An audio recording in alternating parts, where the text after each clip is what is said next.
On this Palm Sunday, it is traditional and scheduled in the church that we hear the Passion narrative of the Gospel assigned for the year.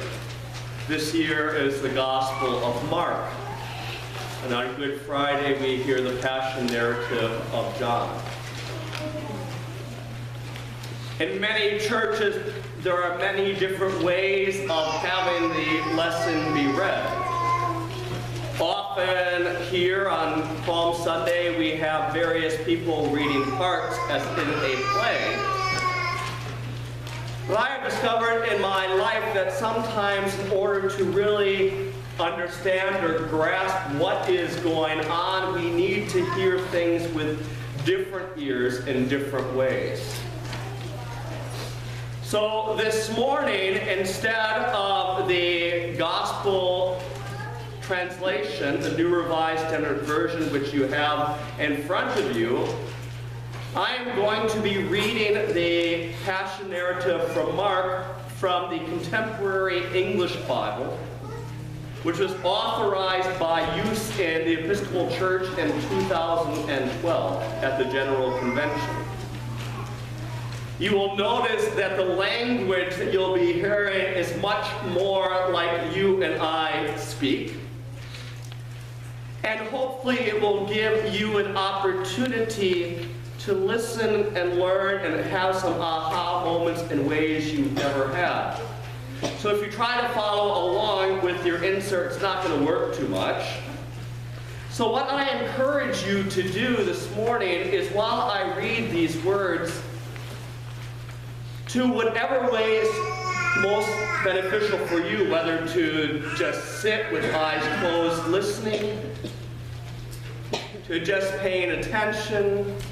But I want you to try to place yourself 2,000 years ago in Jerusalem on that beginning of Jesus' passion, his Last Supper, his trial, his crucifixion, and his burial.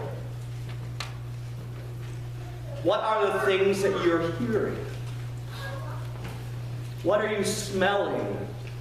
The dust from the road, the nard from the woman's perfume. All the homes preparing to celebrate the Passover feast. What's going on in your mind during this time? What would you do? Would you be like one of the few, the women who followed Jesus to the very end? Would you be like Peter, who denied him? Would you be like most of the disciples that fled?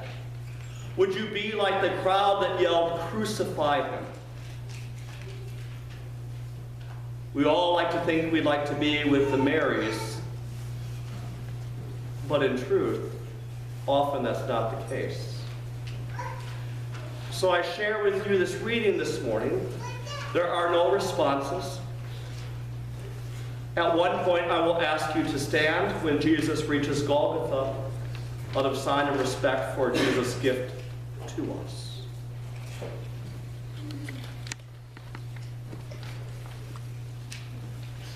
The Passion of our Lord Jesus Christ according to Mark.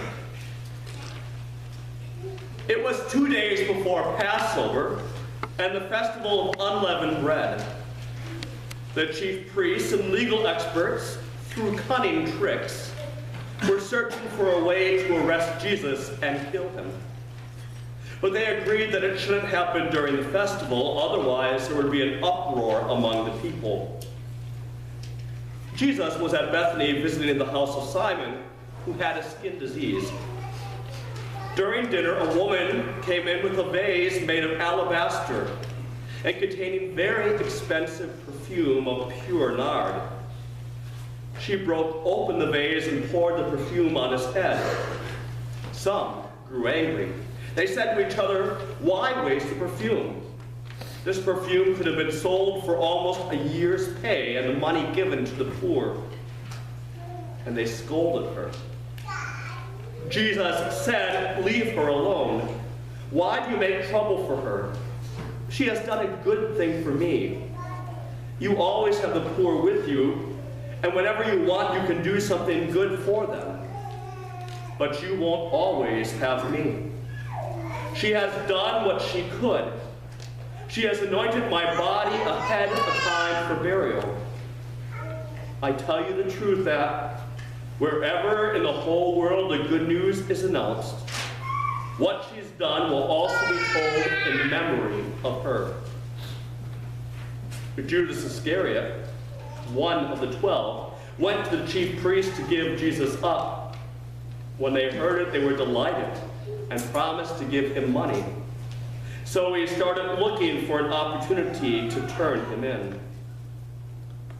On the first day of the festival of unleavened bread, when the Passover lamb was sacrificed, the disciples said to Jesus, "Where do you want us to prepare for you to eat the Passover meal?" He sent 2 of his disciples and said to them, "Go into the city. A man carrying a water jar will meet you. Follow him. Wherever he enters, say to the owner of the house, 'The teacher asks, where is my guest room where I can eat the Passover meal with my disciples?' He will show you a large room upstairs already furnished. Prepare for us there." The disciples left, came into the city, found everything just as he had told them, and they prepared the Passover meal.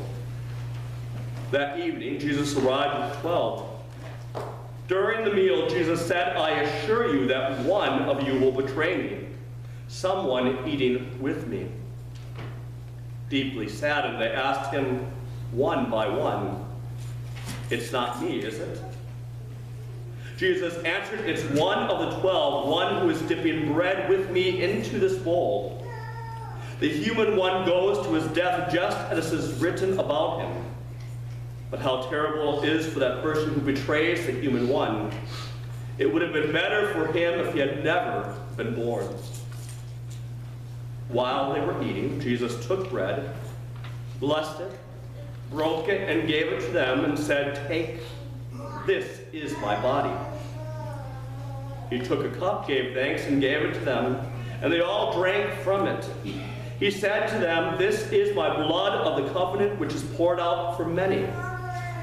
I assure you that I won't drink wine again until that day, when I drink it in a new way in God's kingdom." After singing songs of praise, they went out to the Mount of Olives. Jesus said to them, "You will all falter in your faithfulness to me.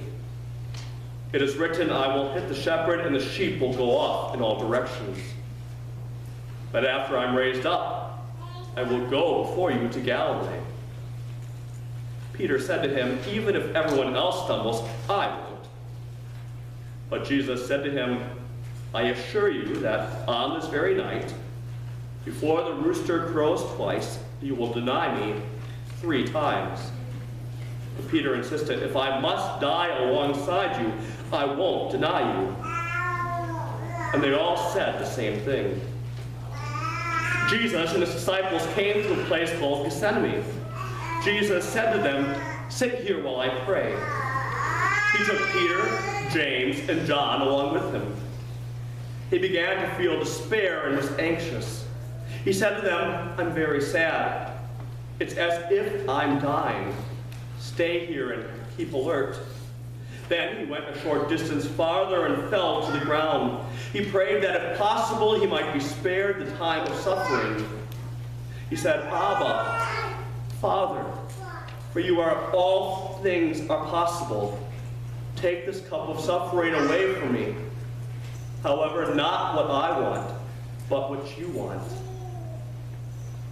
He came and found them sleeping. He said to Peter, "Simon, are you asleep? Couldn't you stay alert for 1 hour? Stay alert and pray so that you won't give in to temptation. The spirit is eager, but the flesh is weak." Again, he left them and prayed, repeating the same words.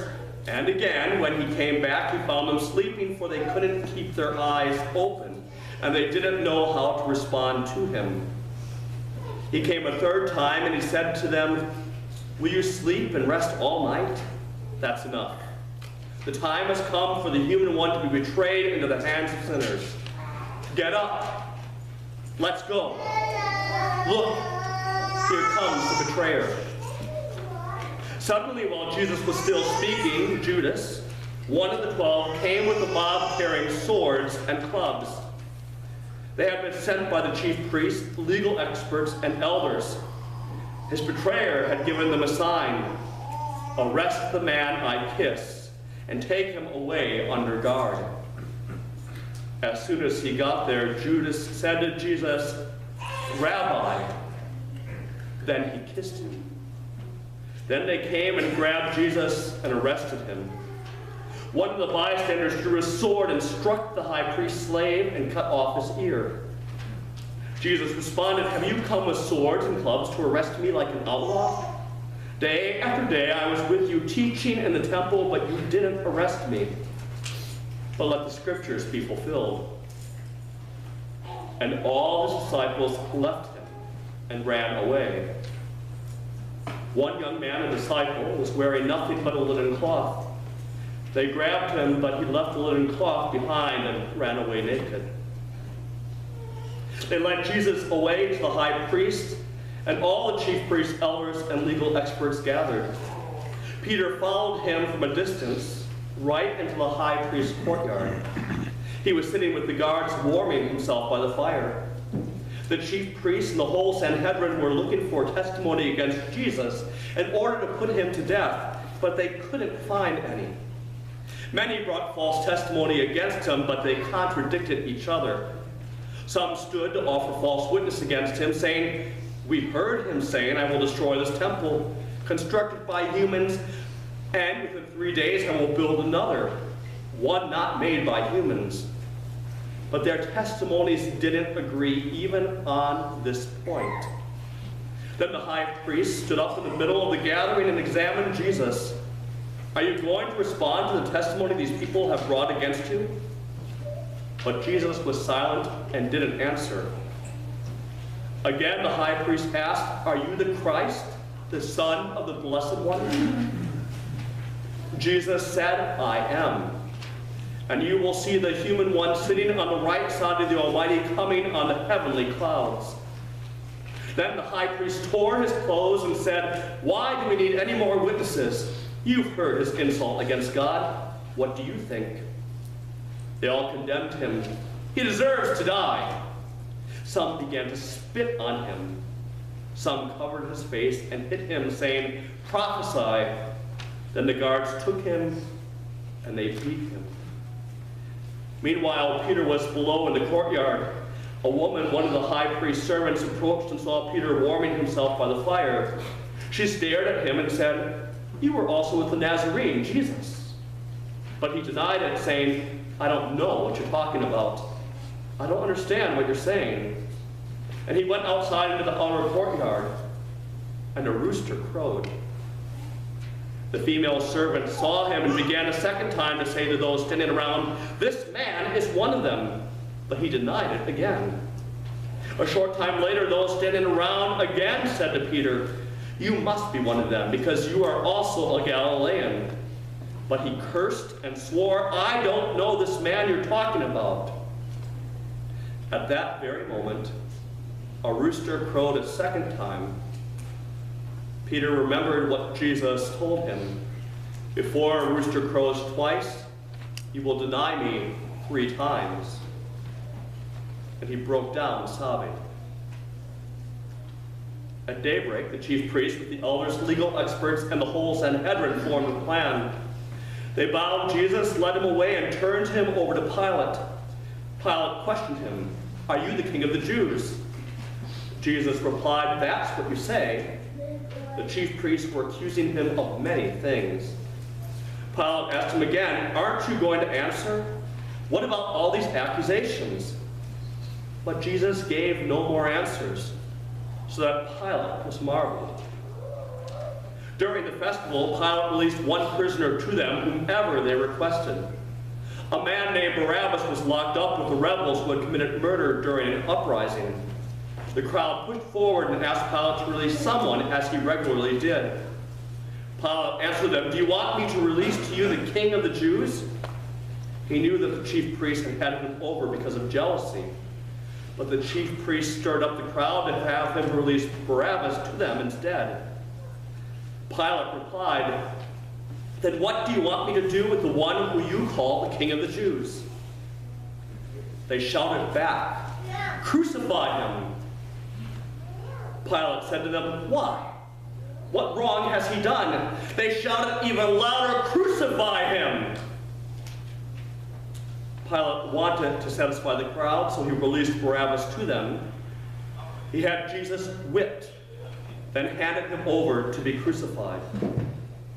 The soldiers led Jesus away into the courtyard of the palace known as the governor's headquarters, and they called together the whole company of soldiers. They dressed him up in purple robe and twisted together a crown of thorns, and they put it on his head. They saluted him, "Hey, King of the Jews!" Again and again they struck his head with a stick. They spit on him and knelt before him to honor him. When they finished mocking him, they stripped him of the purple robe and put his own clothes back on him. Then they led him out to crucify him. Simon, a man from Cyrene, Alexander and Rufus' father, was coming in from the countryside. They forced him to carry his cross. They brought Jesus to the place called Golgotha, which means skull place.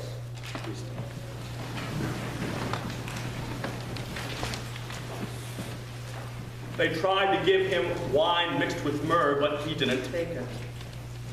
They crucified him. They divided up his clothes, drawing lots for them to determine who would take what. It was 9 a.m. when they crucified him. The notice of the formal charge against him was written, "The King of the Jews." They crucified 2 outlaws with him, one on his right and one on his left. People walking by insulted him, shaking their heads and saying, "Ha! So you were going to destroy the temple and rebuild it in 3 days, were you? Save yourself and come down from that cross." In the same way, the chief priests were making fun of him among themselves, together with legal experts. "He saved others," they said, "but he can't save himself. Let the Christ, the King of Israel, come down from the cross. Then we'll see and believe." Even those who had been crucified with Jesus insulted him. From noon until 3 in the afternoon, the whole earth was dark. At 3, Jesus cried out with a loud shout, "Eloi, Eloi, lama sabachthani," which means, my God, why have you forsaken me?" After hearing him, some standing there said, "Look, he's calling Elijah."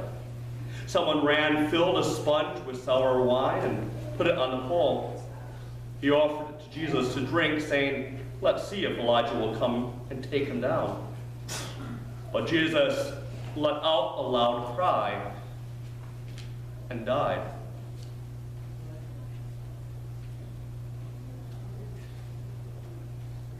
The curtain of the sanctuary was torn in 2 from top to bottom. When the centurion who stood facing Jesus saw how he died, he said, "This man was certainly God's son." Some women were watching from a distance, including Mary Magdalene and Mary, the mother of James the younger, and Joseph and Salome. When Jesus was in Galilee, these women had followed and supported him, along with many other women who had come to Jerusalem with him. Since it was late in the afternoon on preparation day just before the Sabbath, Joseph from Arimathea dared to approach Pilate and ask for Jesus' body. Joseph was a prominent council member who also eagerly anticipated the coming of God's kingdom. Pilate wondered if Jesus was already dead. He called the centurion and asked him whether Jesus had already died. When he learned from the centurion that Jesus was dead, Pilate gave the dead body to Joseph. He bought a linen cloth, took Jesus down from the cross, wrapped him in the cloth, and laid him in a tomb which had been carved out of the rock. He rolled a stone against the entrance to the tomb. Mary Magdalene and Mary, the mother of Joseph, saw where he was buried.